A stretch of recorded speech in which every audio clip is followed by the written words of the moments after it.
Okay mga Lods, pag-usapan po natin yung Madriaga, yung si Ramil Madriaga at saka si VP Sara.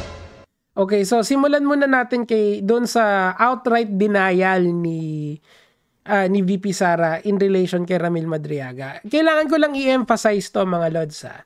Si Ramil Madriaga at saka si VP Sara, according to VP Sara, hindi niya daw kilala.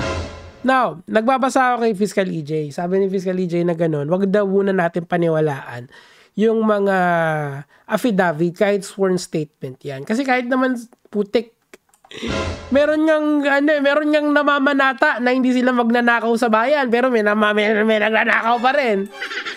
So, ang pinopoint ko doon kasi, hindi porke sworn statement siya, every time nagsisinungaling ka, tandaan nyo, it's a battle of narratives. Kung kaninong narrative ka, maniniwala. Kaya ako, ang recommendation ko dito, ultimately, let's go to trial. Let's go! Kumbaga, isampa natin yung impeachment. Nice. Palakpakan. Tapos, isampa natin yung criminal case. Tapos, gawin nating witness si Ramil Madriaga doon. Para makross siya nung mga abogado ni VP Sara or VP Sara himself, 'di ba? Para maganda. Para maganda yung para maganda yung dawdawan, yung sawsawan na ganoon, 'di ba? Masaya 'yun. Anyway, so ito yung outright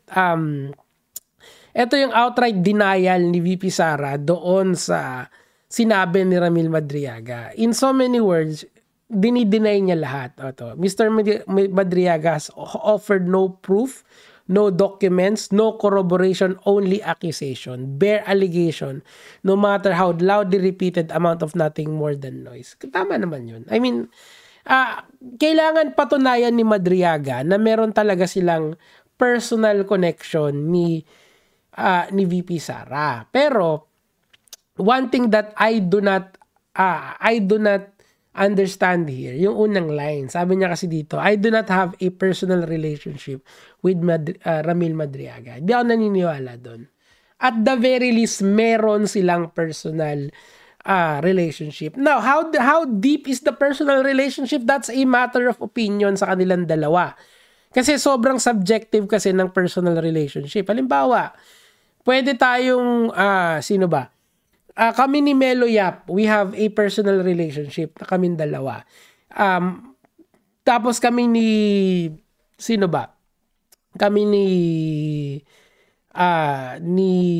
Kong TV kasi si Kong TV kasi nakakasama ko yan noon. Ito, siya nga yung nagbigay nito tsaka nag-donate din yan nung kaso ko dun sa isang YouTuber. Ang point doon, parehas kaming may personal relationship ni Melo Yap at saka ni Kong TV. Pero, masasabi ko na mas close ako kay Melo kaysa kay Kong TV. Gets nyo? So, it's a matter of how deep is the personal relationship is. Pero, does a personal relationship exist? I would argue meron. Yun yung gusto kong patunayan sa inyo rito. Kasi, in so many words mga Lods, parang kasi to outright denial, outright ghosting kay Madriaga na wala silang kahit anong effect. And that is the reason why I'm telling you na be wary about kay VP Sara. Okay? So, eto. Unang resibo. Okay? Sabi ko nga sa inyo, eto na lang kami ni Melo Yap, kaya ko siyang tawagan anytime. Like, ngayon, pwede ko siyang tawagan sa Facebook namin or sa telepono. Pwede kayo mag-usap. Kasi nga, may personal relationship kami. Gets nyo? Ilang tao sa inyo ang merong direct line kay VP Sara? Kahit na sabihin mong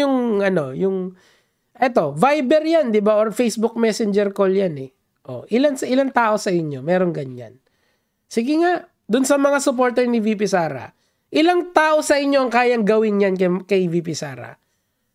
Konti lang, di ba? Only a handful people. Only with a personal connection kay VP Sara. Doon pa lang GG na agad, GG call na agad tayo. Bakit? Kasi may connection na agad sila So, nagsisinungaling si VP Sara when she said na wala silang personal relationship.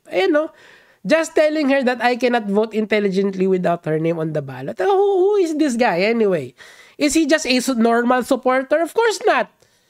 neither can go out and vote wisely unless the name Inday Sara Carpio appears as candidate for 2022 presidential race. Bakit? Kasi gumawa si Madriaga ng Isip Philippines. Isip Philippines is for the presidency of VP Sara. Anong nangyari? Di ba nagpa-under siya sa mga Marcos? Mga Marcos, ayan, tinaihan siya sa ulo. Ganun talaga. What do you expect? Oh, di ba? So, ang pinopoint ko rito, it is so impossible for them not to have a personal relationship. Kung meron silang ganitong video chat, imposible yan. O, sino pa? Ako, kasi Fiscal EJ, pwede kong tawagan ngayon. Kasi may personal relationship kami. Gets nyo? Doon lang sa bare minimum of having a personal relationship, pasok yun. Pero outright denial doon pa lang sinungaling na di paano mo papaniniwalaan yung buo? Gets nyo ba? Nagigets nyo ba yung pinupunto ko rito na etong sinusuportahan nyo, ginagago lang kayo. Kayo naman nagpapagago kayo Gusto nyo yan bahala kayo. Okay? Taas natin ng onte. Eto. Ayan, kita mo. Eto yung mga pictures na magkakasama sila. Sino yung nasa center? Di ba si Madriaga lagi? Ayan hindi lang yan isa Ayan pa. Yung kanina yan, hindi na yan counted. Ayan pa. Katabi niya pa. Kasi nga, gumawa siya ng organization in the benefit of VP Sara. Again, hindi ito about sa vice presidency ni VP Sara. Kasi ang gusto nitong si Ramil Madriaga is maging presidente si VP Sara. All out support siya. Anong ginawa niya? According to him. Diba? Kapani-paniwala yung sinabi niya Bumuo siya. Since schoolmate sila, hindi sila classmate. Itong tangang banat bay na to, hindi alam yung difference Tsaka itong si Daryl Yap, palibasa mga dropout Ewan ko kay Daryl Yap, pero si Banat bay sigurado ako dropout yan. Schoolmate sila diba? So, ang point doon, kung schoolmate kayo, gumawa siya ng org kasama yung mga classmate ni VP Sara. What are the odds na meron siyang kaibigan doon? Malaki, sobrang laki talaga. 'Di ba? Yung mga high school classmate nyo, yung mga college classmate nyo. 'Di ba naging friends nyo rin 'yon? And you're telling me wala kayong kahit anong personal relationship? That's bullshit, man. Doon pa lang alam mo nang kilala niya to at the very least Hindi naman niya ang dinideny niya, hindi niya kilala tong tao na to. Meron lang mga instances na tubulok. Come on. Tatawagan mo, wala lang. Gaguhan din. Eto pa. Tingnan nyo. Ito yung mga supporter na ni VP Sara. Sa Isip Pilipinas, Sara All, 'di ba? So, if you're going to look back at ang dami na agad butas nung sinabi ni VP Sara The photographs he submitted are unrelated, taken during public events where I was present. Paano yung video call nyo?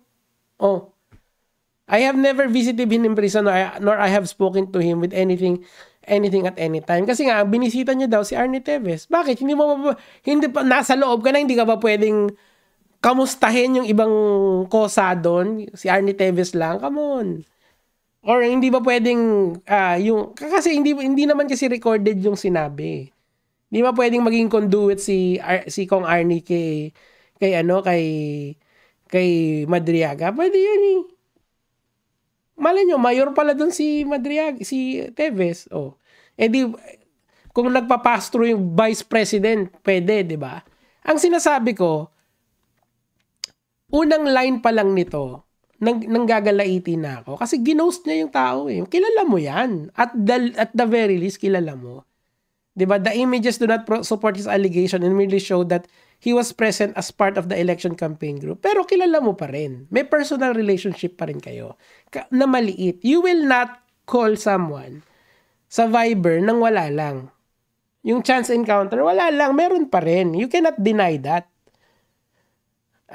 Madriaga's offer no proof. Ito lang yung kailangan patunayan ni Madriaga. If he can show yung cellphone niya na merong mga exchanges with VP Sara, wala na, checkmate na yan. Nagsasabi siya ng totoo, ibig sabihin.